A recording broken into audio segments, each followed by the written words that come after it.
make sure that everybody is on the same page.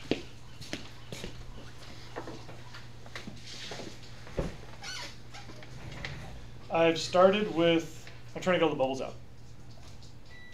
I've started with tap water, which obviously was one body of water at the same temperature. So far so good, right? We microwaved this during the passing period. Amor brought it up for me. I'm going to put really, really scalding hot water on one side of my model.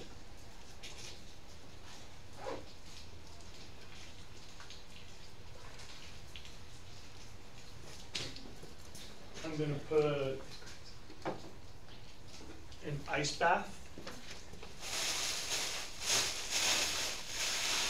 on the other side.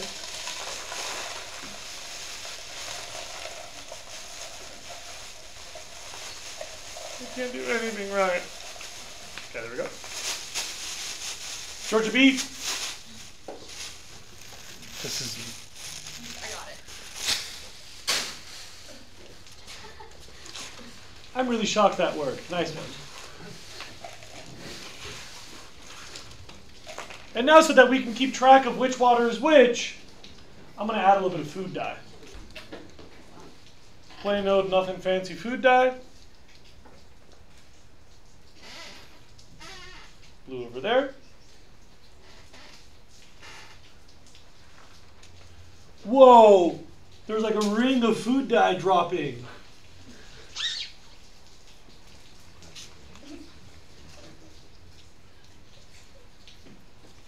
Tight, tight. And now we're just gonna chill for a few minutes.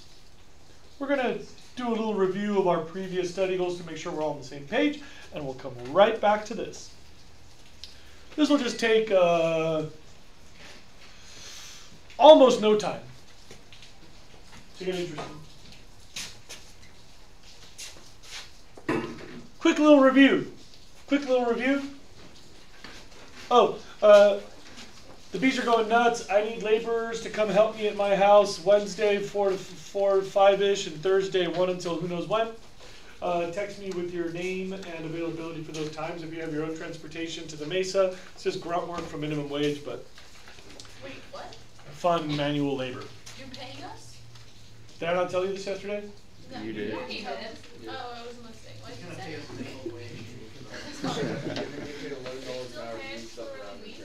What? No No. way. I'll do that. If you can't do the work, you gotta leave. Wait, what time is it? 4 to 5? I'll probably just make you leave. Watch me now. Hey, look, it's starting to happen already. Wow, that's really fast. Dang. That water was really hot, wasn't it, anymore? Yeah. Yikes. Quick review. Please look up at the screen. Despite scientific consensus, our public is not convinced because our news tells the climate story as if it were a hot debate. But when somebody, quote unquote, doesn't believe in climate change, tell them which of these facts is inaccurate. Because you saying you don't believe in this is like me saying I don't believe in rabbits.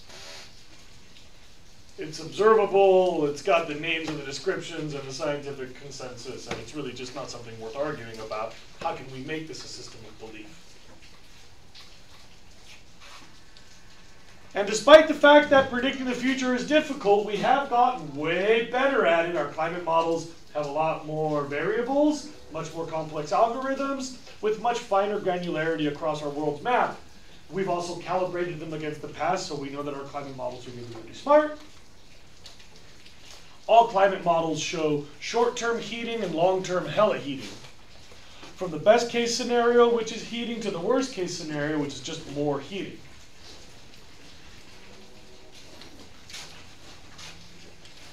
Even if all the humans disappeared and all emissions stalled at their current levels with no future emissions, we would still keep heating up.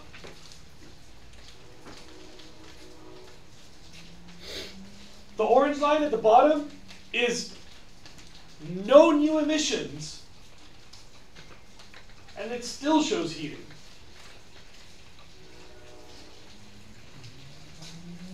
This will affect precipitation. This will affect weather all over the world. I'd like to discuss one example of that, the ocean conveyor belt, which is this really complicated current that I'm about to explain right over here. If you can't see the model, please look. Find a way to see it. Most of you were here when I set this up, except for Abby, who's asking people on her phone, what did I miss in Jose's class today? I'm so eager to learn. Thank you for doing it quietly. I appreciate that. What you see here is the water that was heated is moving laterally, and the water that was chilled is moving laterally in the opposite direction. We had an imbalance of pressures. Making this hot makes it expand. Pressure is high. Making this water cold makes it dense. Low pressure. So this stuff is settling into the bottom, while this stuff is expanding into the top. I don't know how visible this is. It only lasts a split second. I think I might have missed it, but can you all see a little red at the top of this one now? Yeah. So the red water has crossed over and is colonizing the top of the blue one, and the cold blue stuff is sinking to the bottom of the red one. Pretty soon they'll both be purple. This water's moving really fast because we have a big differential in temperatures. This is still hot as turkey baster, and this is really, really cold. So with such an extreme temperature differential, that water's moving pretty fast.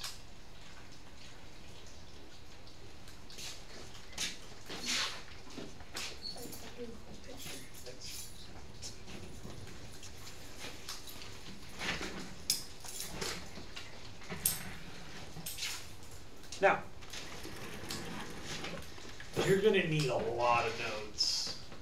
I'm sorry, but I'm going to say some stuff that just sounds like babble. Well, I'm going to babble a lot, and all I do is babble. But the babble has some really, really, really amazing punchlines today.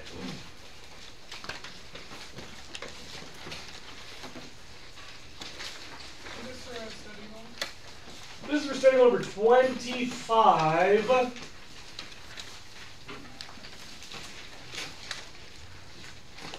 am I so tweaked?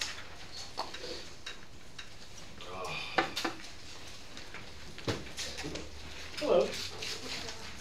All right. Thank you.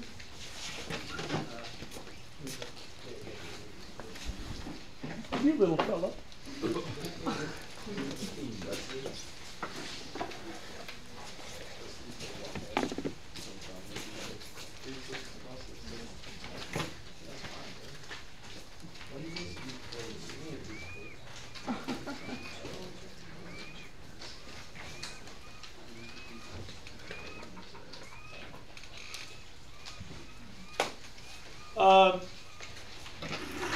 It's difficult to discuss this because it's three-dimensional, geographical, includes physics, includes weather.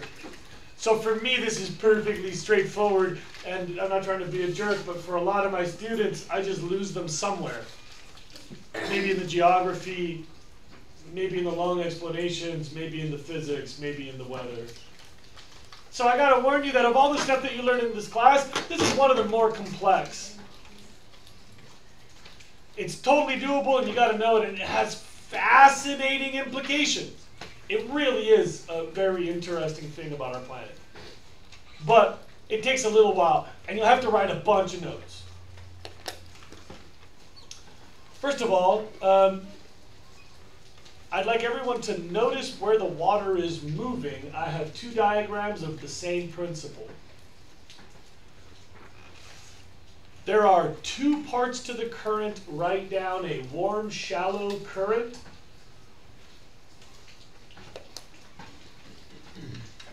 That goes from Alaska to Europe.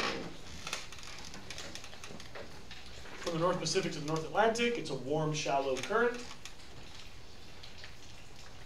And then there's a counter direction, cold, salty, deep current that goes from Europe over to Alaska.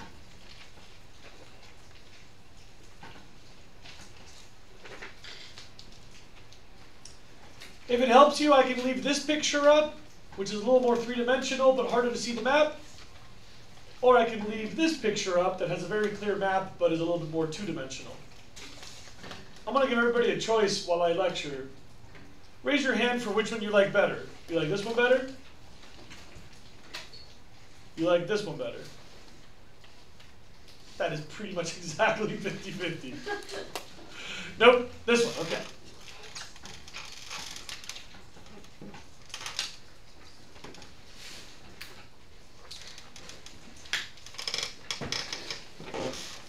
I hope you can all see what's happening here.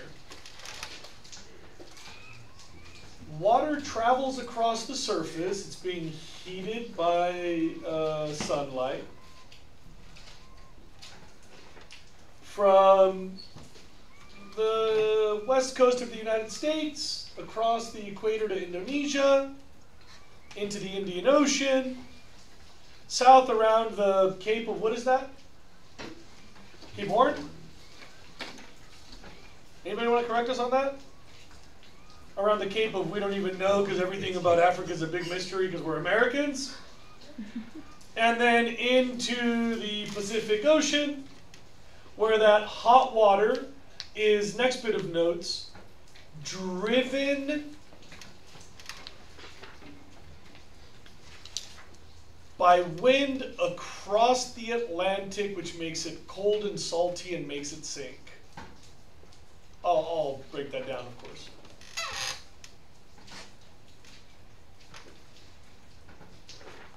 The primary driver of this current is wind across the North Atlantic. It makes the water cold and salty, so that's very, very dense, and it sinks like a brick. This is the largest movement of energy on Earth. 5 billion gallons per second of water sinking off the surface of the ocean. It's not in one place like pulling the plug in a bathtub. It's just spread out over the Atlantic Ocean, that there's a significant down current across the Atlantic. So if you fell into the ocean in the Atlantic, would you get sucked down? Well, I'm pretty sure that if you fall in the ocean anywhere, you'll eventually sink. But here, if you were very, very small plankton, you would probably get pulled down from the surface and feed biomass further down. So the Atlantic has a deeper ecosystem at the surface. Because instead of plankton floating in the top couple of feet, that plankton is just gradually drifting downward. So there are plankton-eating fish many, many, many feet below the surface in the Atlantic from the general downdrafting of water. Now, I got to do a very, very, very simple thing for some of you who don't speak physics. Maybe your notes will require this. Think of a bowl of soup. When you blow cold air over the soup gets colder. And the heat of the soup goes away in your exhalation. Does that make sense to everybody? You're blowing steam onto the person across the table as you cool off your soup. You probably also know that when you evaporate salt water, the remaining water gets saltier. Salinization is a concept you understand, I believe. So think about it. This has to be in your notes. The primary driver is North Atlantic wind, colder, saltier, high density, colder, saltier, high density, sinks. Are you kidding me? No, I'm serious. Wait, North Atlantic wind, what was the second one? North North Atlantic wind makes the water colder and Saltier? No, I'm serious.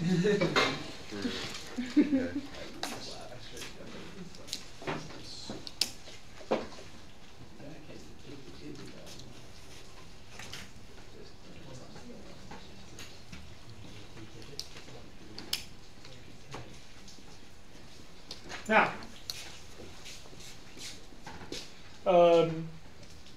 when that water evaporates and heats the air, that's the largest energy flux on the planet.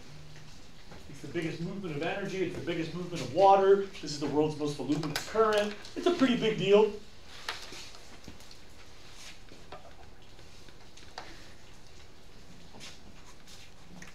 And that current is countered by upwelling in the Indian Ocean. You can see it in the middle of the screen. And in the Pacific Ocean. You can see it on the right edge of the screen. So surface water sinks in the North Atlantic, and it's pulled up off the bottom in the Indian and Pacific. Because upwelling, because offshore wind pushes water away from the surface, and that draws water up from the bottom. Anybody want to ask me anything about what moves this water? The density shift makes it sink. The upwelling makes it rise. Anybody want to ask me about that? If you drew this map with good detail, you can see everything I just said. You can see how that wind would be cold coming out of the Arctic Circle, blowing across the Atlantic. You can also see how there's one of these wheels in the Indian Ocean, and if you know your geography, India is like right there. So when that wind goes across India, it forces upwelling right there between India and Madagascar. That's right where that's happening. You see that? The upwelling?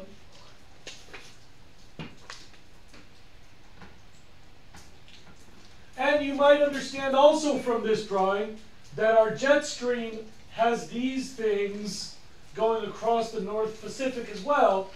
So all that archipelago of islands in Alaska, when the wind comes over the top of that, that forces upwelling off those islands off Alaska.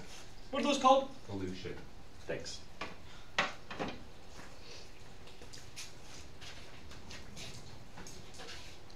Next chunk of notes. Think about what this does to the microclimate in each of these three areas. What happens when you take away hot water, bringing in cold water, take away surface water?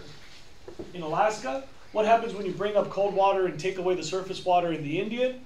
What happens when you bring in a bunch of hot surface water to the North Atlantic? Let's do one at a time. Like a nutrient flow. Yeah, so upwelling is, first of all, a flush of nutrients for Alaska and for the Indian.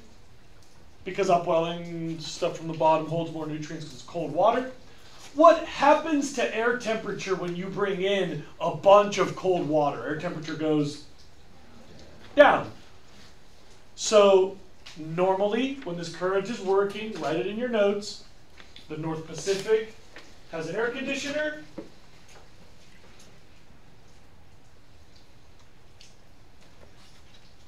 And the Indian Ocean likewise has an air conditioner. Isn't that nice?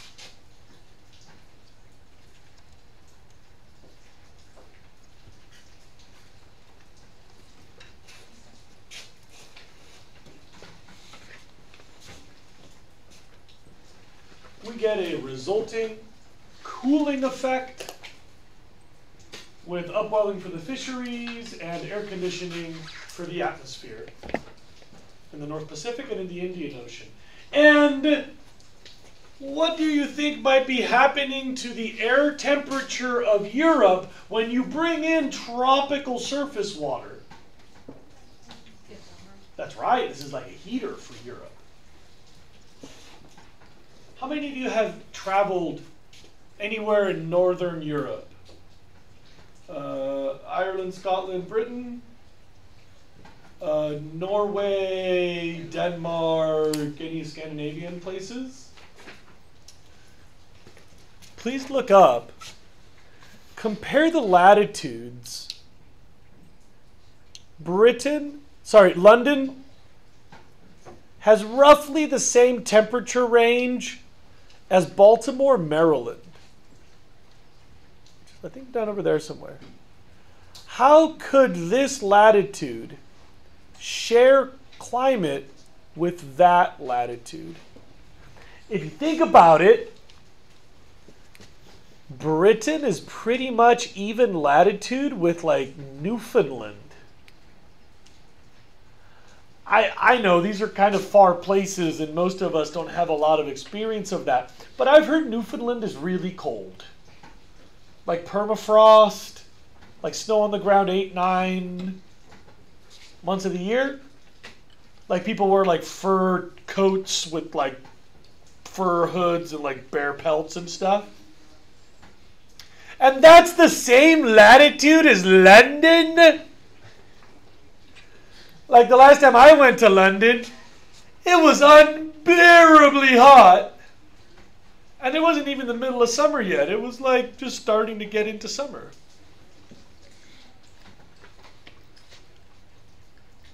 Think of what you know.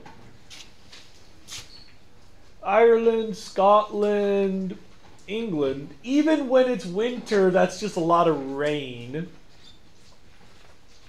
There's like grass and sheep everywhere, and yeah, they get wet, but that's not Newfoundland winter. Like, where's Nova Scotia? Is Nova Scotia up there somewhere? Like, I feel like that glob of dirt right there is really cold.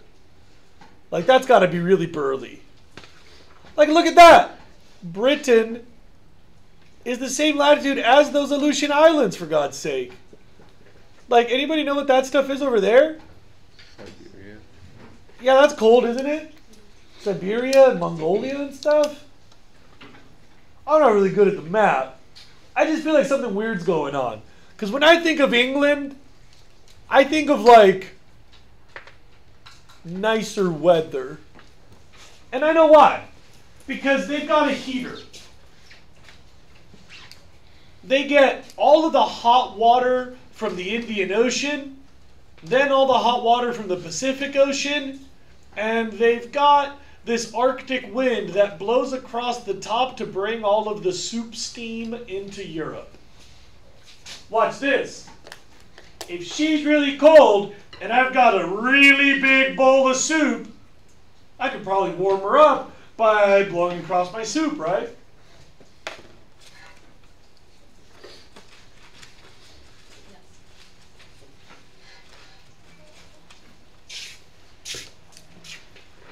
So,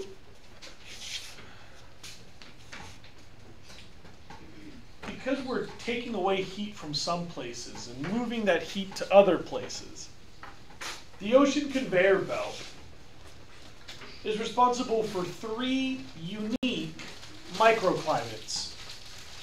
The Indian Ocean has a surprising artificial air conditioner. The North Pacific has a surprising air conditioner. And the North Atlantic has a heater.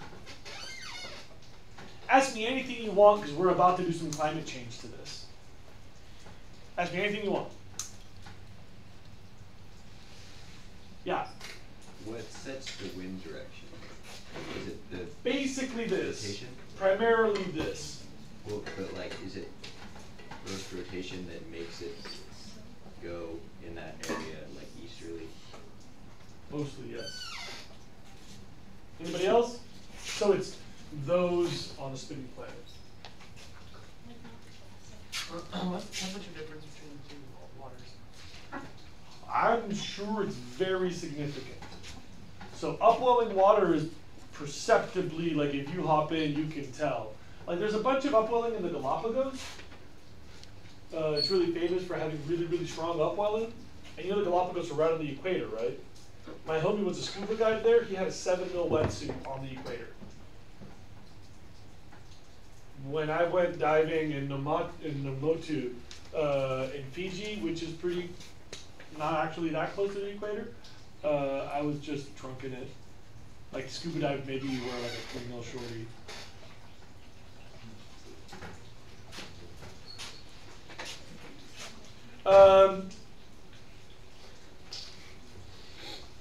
Upwelling, sinking. Are we ready to do some climate change? Quiet, Georgia. Are we ready to do some climate change? Look what you did, Georgia. It's your fault. Are we ready to do some climate change to this system now? Why does the water sink in the North Atlantic? Check your notes. It's cold and salty, which makes it dense. Do we all agree with that? If not, make sure that's in your notes. Cold and salty equals dense. Now, do you all know that fresh water is less dense than salt water because it doesn't have the salt in it? Right? Salt water is extra dense because it's got extra stuff, the salt. We all good with that? So, to get kind of tricky, but do you realize that fresh water has lower density? Fresh water floats on salt water. Salt water has the salt in it, so it's got more density, so it sinks. Yeah?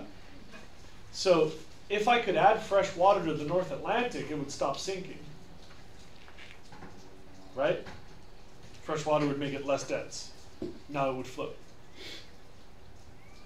Despite the fact that it's cold, you counter that with a bunch of fresh water to lower the salinity and make it float. Can anyone imagine a tremendous source of fresh water on a climate change world?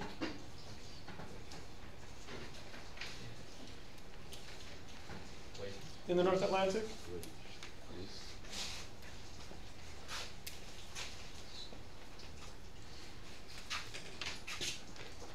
Please look up. Greenland is melting. That fresh water goes into the North Atlantic. Because the density is now dropping, the water has stopped sinking. There's about 40% less force in the ocean conveyor belt current. This needs to be in your notes, so I'll repeat that. Greenland is melting.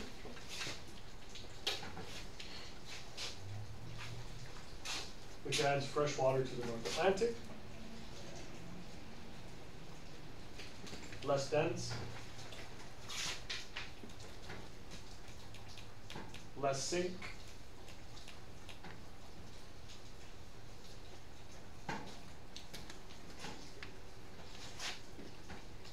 Now that it sinks less,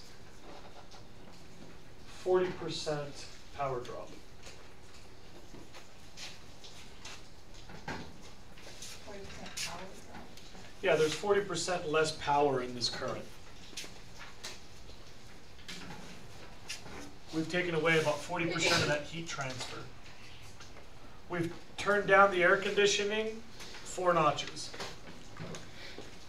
Or the heater 4 notches.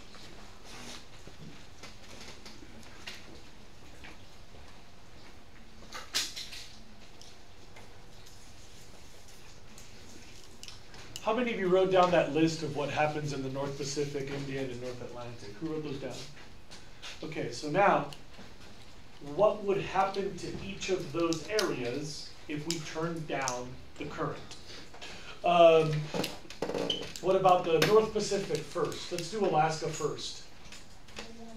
What do you predict would happen? It'll have less upwelling, which means it'll have less fisheries and less cooling. Does that make sense to everybody? This has happened. We are already seeing that the North American jet stream has more water vapor because the North Pacific is a little bit warmer on the surface.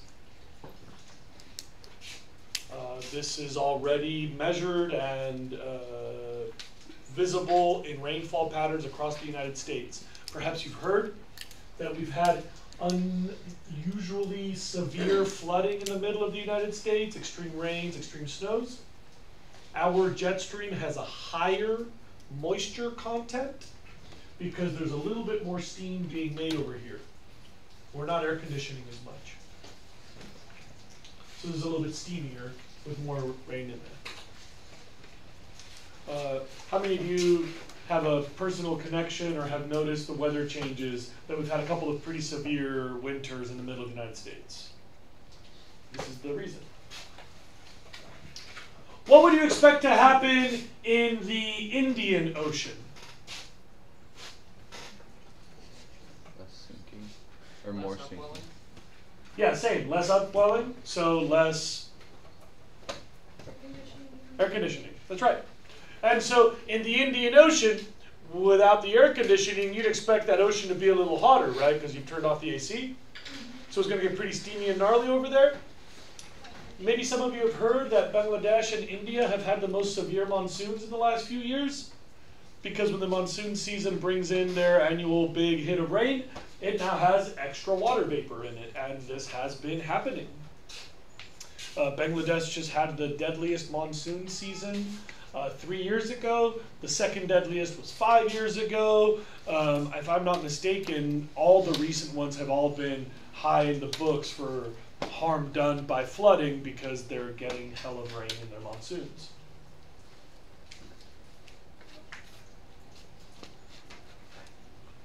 What would you expect to happen in the North Atlantic? We've turned off the what? The heater for the North Atlantic. That's correct. So what do you think is going to happen to the microclimate in Europe, in England, for example?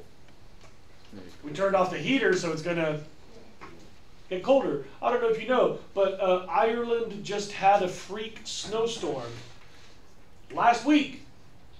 World record, national record, never had more snow before. They just had the largest snowfall in the history of Ireland, I believe 2-3 days ago.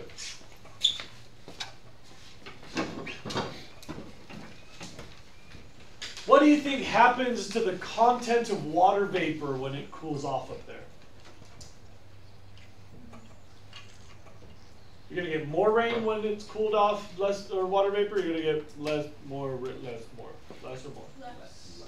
That's correct. You would expect that Europe has a drier jet stream, and that has been happening. Russia stopped exporting grains a few years ago. Anybody know what year the Syrian uprising kicked off? 2011? I'll trust you. Then that was 1 year after Russia stopped exporting surplus grain. Because I know that Syria used to receive a lot of cheap grain from Russia, and when Russia got hit with a drought, they couldn't make enough to give it to other countries, and that's considered to be a primary contributor to the conflict in Syria. People couldn't get enough food.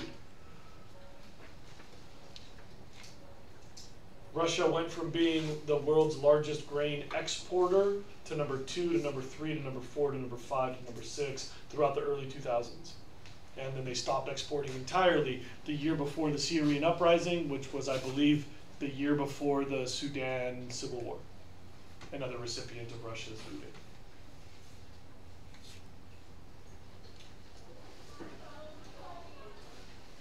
Check this out. A lot of times, climate deniers will see these maps and go, ha ha! How can you call it global warming if the North Atlantic is actually getting colder? Told you so. And actually, no, the problem is we're just changing the whole climate. In some places, we'll actually get colder because we're turning off the heater and air conditioner ocean conveyor belt current.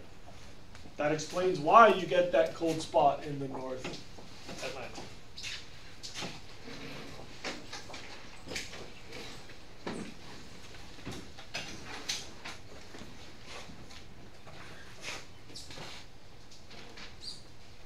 I don't know about all of you, but I find this to be a really fascinating set of changes. I'd like to review all the stuff that you might have in your notes. If you didn't write it down, I'm sorry that you do have to know this. It is actually one of the more complicated things we'll ever do in the class. So double check your notes, please. First of all, it's called the ocean conveyor belt current. I should mention that some people call it the thermohaline current, like temperature and salinity current.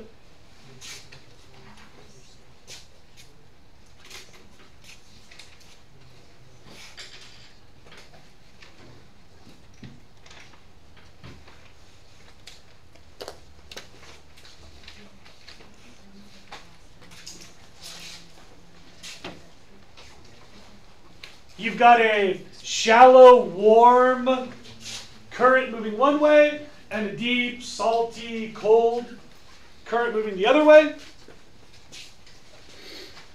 This is driven primarily the North Atlantic wind that makes the water cold, salty, and dense so that it sinks.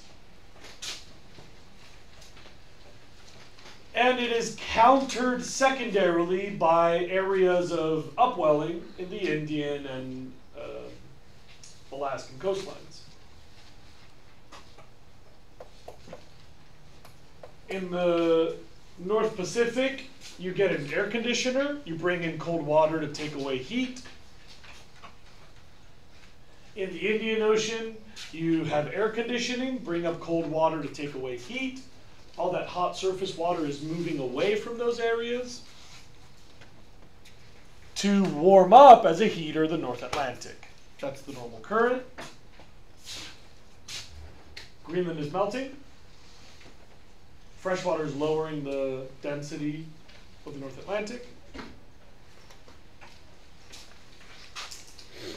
So it sinks less, 40% drop in current power.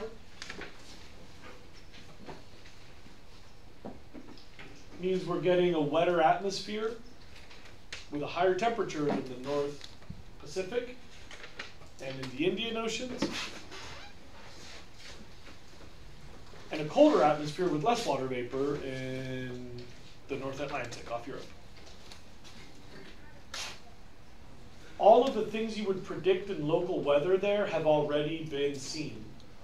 This is the direction of change in all three of those microclimates. There has been abnormally wet rain trends here, abnormally wet rain trends here, abnormally dry, cooling rain trends here.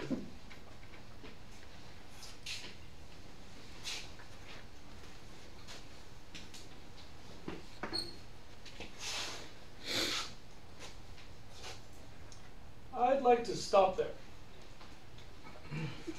We've got 9-10 minutes. I don't want to get ahead of this. I'd like to answer any questions that anybody has on these study goals. Could you stop? Any questions on this one?